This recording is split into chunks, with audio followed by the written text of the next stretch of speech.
Assalamualaikum. Minggu lalu kita sudah membahas keseimbangan statis untuk sistem partikel ini ya. Syarat seimbangnya seimbang translasi karena partikel memang hanya memungkinkan untuk bergerak translasi. Minggu lalu sudah kita bahas. Berikutnya untuk kali ini kita akan membahas tentang keseimbangan statis benda tegar, di mana benda tegar itu adalah benda yang memungkinkan untuk bisa bergerak translasi dan bergerak rotasi. Sehingga syarat seimbangnya untuk seimbang translasi yaitu sigma F-nya sama dengan 0. Lalu keseimbangan rotasi itu syaratnya jumlah momen gayanya atau sigma tau-nya harus sama dengan 0. Langsung kita bahas seperti apa. Nah, ini keseimbangan benda tegar. Dalam seimbang benda tegar tadi sudah Ibu sampaikan ya bahwa benda itu dianggap statis jika bendanya tidak bergerak atau bendanya diam. Nah, supaya bendanya diam atau tidak bergerak, maka dia harus memenuhi syarat seimbang statis translasi ya. Jadi gaya-gaya yang bekerjanya pada suatu benda itu kalau dijumlahkan hasilnya 0. Kemudian yang syarat seimbang rotasinya, jumlah momen gayanya yang bekerja pada suatu benda itu jika dijumlahkan hasilnya juga harus 0. Nah, kalau secara teori hanya seperti ini. Nah, bagaimana kita menganalisis masalah-masalah yang sering dijumpai untuk materi ini? Penerapannya seperti apa? Mari kita lihat.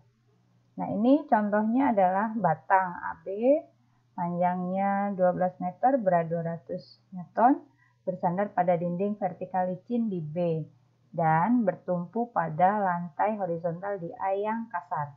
Nah, yang harus digarisbawahi adalah ini yang licin dengan yang kasar. Nanti di situ akan menentukan gaya-gaya apa saja yang ada dalam sistem bendanya, gitu ya. Lalu batang AB membentuk sudut 60 derajat di A. Nah, kalau kita gambar hasilnya kira-kira seperti ini. Ini B yang licin tadi ya, terus ini A yang kasar. Batangnya kira-kira bersandarnya seperti ini, sebesar 60 derajat. Untuk soal seperti ini yang diminta adalah koefisien gesekan di A. Nah, berapa koefisien gesek di A? Kenapa yang ditanya di A bukan yang di B? Karena di A ini kasar, sementara di B-nya licin. Ya, nak ya. Nah, lalu kita lihat bagaimana menggambarkan gaya-gaya yang bekerja pada benda yang kelihatannya hanya seperti ini ke dalam fisikanya. Ini gaya-gaya yang bekerjanya kita lihat gaya asli yang bekerjanya adalah yang panah merah. Ini gaya yang warna merah ya. Kita lihat kenapa ada gaya normal A di sini. Nah, seperti yang sudah kita bahas bahwa gaya normal itu timbul akibat adanya kontak antara benda dengan satu permukaan tertentu atau satu bidang. Nah, di sini itu bendanya ada kontak sehingga ada gaya normal, di mana gaya normal itu arahnya selalu tegak lurus dengan bidangnya. Karena ini bidangnya horizontal ya, maka dia tegak lurus ke sana, membentuk sudutnya 90 derajat.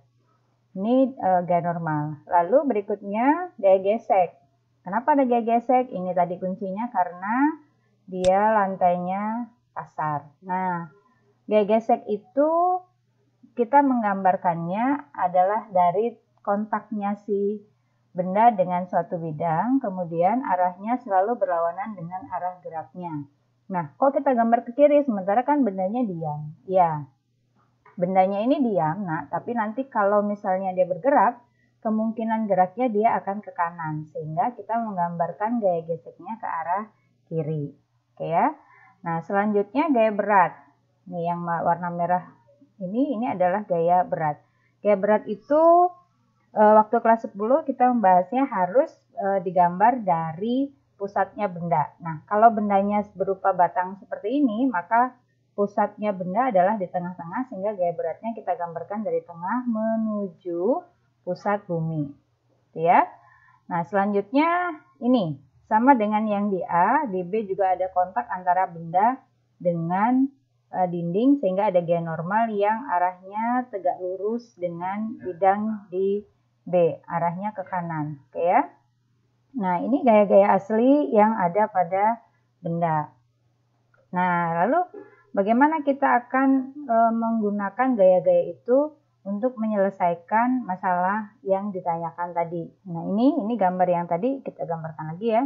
Selanjutnya yang harus kita lakukan adalah menggunakan syarat translasi. Syarat translasi itu sigma F-nya atau jumlah gaya total yang bekerja pada benda itu harus sama dengan 0. Kita lihat di sini gaya-gaya yang bekerjanya tidak satu arah, tapi ada kedua arah. Ada yang vertikal, ada yang horizontal. Sehingga secara matematis kita gunakan pendekatannya menggunakan sumbu X dengan sumbu Y. Sehingga total gayanya adalah total gaya ke arah sumbu X dan total gaya ke arah sumbu Y. Total gaya ini harus memenuhi hukum 1 Newton ya, supaya diam itu jumlah gayanya harus sama dengan 0, sehingga syaratnya ini sigma Fx-nya atau jumlah gaya total ke arah sumbu X-nya ini harus sama dengan 0. Nah, kita lihat yang di Fx itu adalah gaya gesek dengan gaya normal di B. Nah, gaya normal di B ini arahnya ke kanan, sementara gaya geseknya arahnya ke kiri. Kita ikuti saja di sumbu kartesius itu kalau X positif kan ke kanan, X negatif ke kiri ya. Walaupun boleh saja kita yang ke kiri itu positif, ke kanan negatif, kalau secara fisika boleh. Tapi kita ikuti yang umum saja yang digunakan di matematika. Nah, sehingga NB-nya ini positif, terus F-nya, gaya geseknya itu negatif. Jadi NB min F sama dengan 0. Nah, kita tahu gaya gesek itu adalah koefisien gesekan dikali dengan gaya normal di tempat itu. Di tempat ini gaya normalnya adalah NA ya. Nah, ini sigma FY-nya ya. Resultan gaya yang ke arah vertikal atau ke arah sumbu Y-nya. Nah, di sini kita lihat yang ke arah sumbu Y ada NA dengan WT. NA itu positif karena ke arah atau ke Y positif ya. Yang WT-nya itu ke bawah karena dia ke arah sumbu Y negatif. Jadi NA sama dengan WT ini matematis saja ya. Nah, sehingga NA-nya 200 Newton sesuai dengan soal tadi, beratnya si batang itu adalah 200 Newton. Nah, dari sini maka NB sama dengan mu atau koefisien geseknya dikali 200 ya. Sampai sini juga belum terjawab berapa koefisiennya. Nah, jumlah torsi di A, nah kenapa kita pilih di A? Jadi tipsnya begini, untuk menentukan pusat rotasi itu pada dasarnya boleh di mana saja, boleh di A, boleh di O, boleh di B, ya. Kuncinya adalah pilihlah titik di mana di situ terdapat banyak gaya, ya, dengan tujuan supaya momen gaya dari gaya itu 0, sehingga mengurangi tugas kita untuk menghitung momen gaya. Nah, kita pilih di A karena di antara A, B, dan O ini yang paling sedikit, yang paling banyak gayanya adalah di A. Sehingga kita menghitung momen gaya itu hanya akibat WT dengan NB. Nah, lalu momen gaya itu kemarin sudah dibahas di awal adalah hasil kali antara lengan gaya dengan gaya yang tegak lurus dengan lengan gaya. Sementara WT ini belum tegak lurus sehingga dia harus kita buat tegak lurus terlebih dahulu. Nah, caranya seperti apa? Ini matematika trigonometrinya di sini ya. Kalau di sini alfa, sudut di A ini sebesar theta, maaf. Kalau di A ini sudutnya sebesar theta, maka di sini ya, ini adalah pasti 90 min theta. Ya kan? Nah, karena ini 90, dari sini ke sini, ini kan 90 nih. Nah, kalau di sini 90 min theta, karena tetanya sudah di sini, maka ini adalah pasti sebesar theta. Sehingga sudut theta di A itu nilainya sama dengan sudut theta di sini. Nah, kalau begitu, supaya tegak lurus, maka WT yang di sini adalah WT cos theta, karena ini bagian sampingnya. Kenapa di sini? Kenapa nggak diuraikan ke sini misalnya?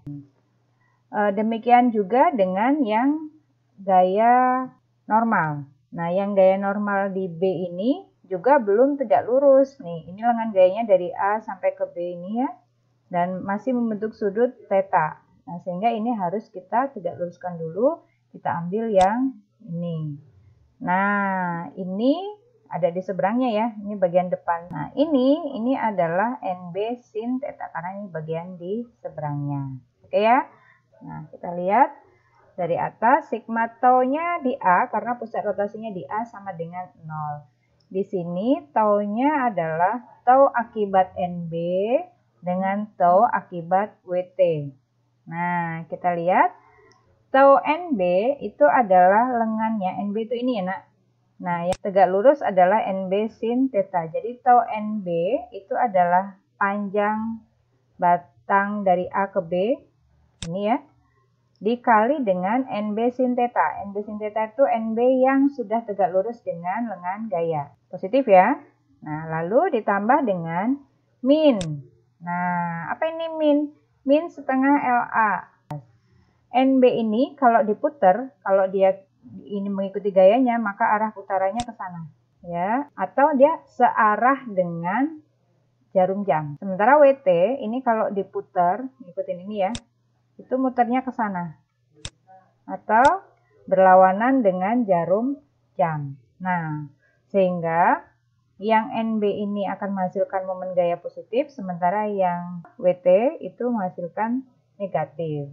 Ya, jadi ini LAB kali NB sin theta plus negatif dari setengah LAB kali WT cos theta. Kenapa setengah LAB? Ya, karena dari A ke O ini kan tadi tengah-tengahnya gaya berarti ya. Jadi kalau ini adalah LAB, maka kalau dari sini ke sini adalah setengah dari LAB.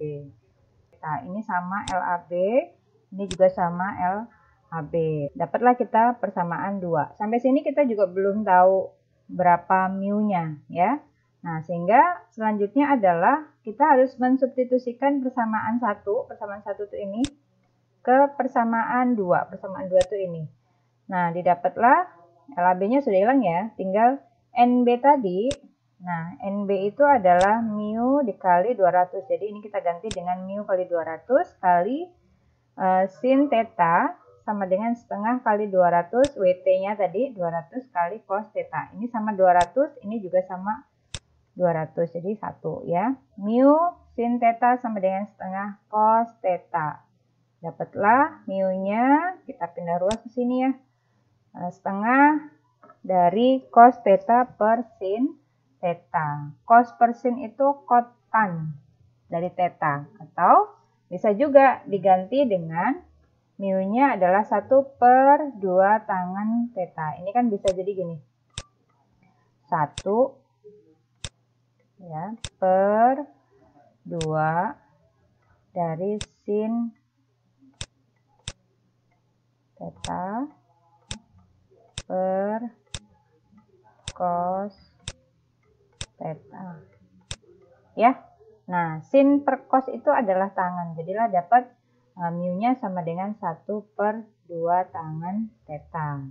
Nah, kalau dilihat dari sini ya, kita lihat ternyata untuk mencari koefisien gesekan di A itu tidak ada faktor panjang batangnya atau berat dari batangnya gitu ya. Nah, ini tergantung apa kalau dilihat? Nah, ternyata hanya tergantung pada berapa besarnya sudut di sini. Itu ya nak ya. Nah, lalu apa nih jawaban pertanyaan dari soal kita? Ini kan belum selesai ya. Tinggal kita masukkan saja. Jadi mu sama dengan setengah kotan dari theta. Itu mu-nya dapatlah setengah dari kotan 60 derajat sama dengan 0,289. Atau kalau mau kamu hitung, jadi 1/2 dari tangan 60. Harusnya sama seperti itu. Ya. Sampai sini mudah-mudahan paham dan bisa mengaplikasikannya untuk contoh-contoh kasus soal yang lain. Kuncinya adalah di bagaimana kita bisa melukiskan gaya-gaya apa saja yang bekerja pada benda, lalu bisa menghitung sigma gayanya atau total gayanya baik di X maupun di Y, lalu bisa menentukan letak titik porosnya.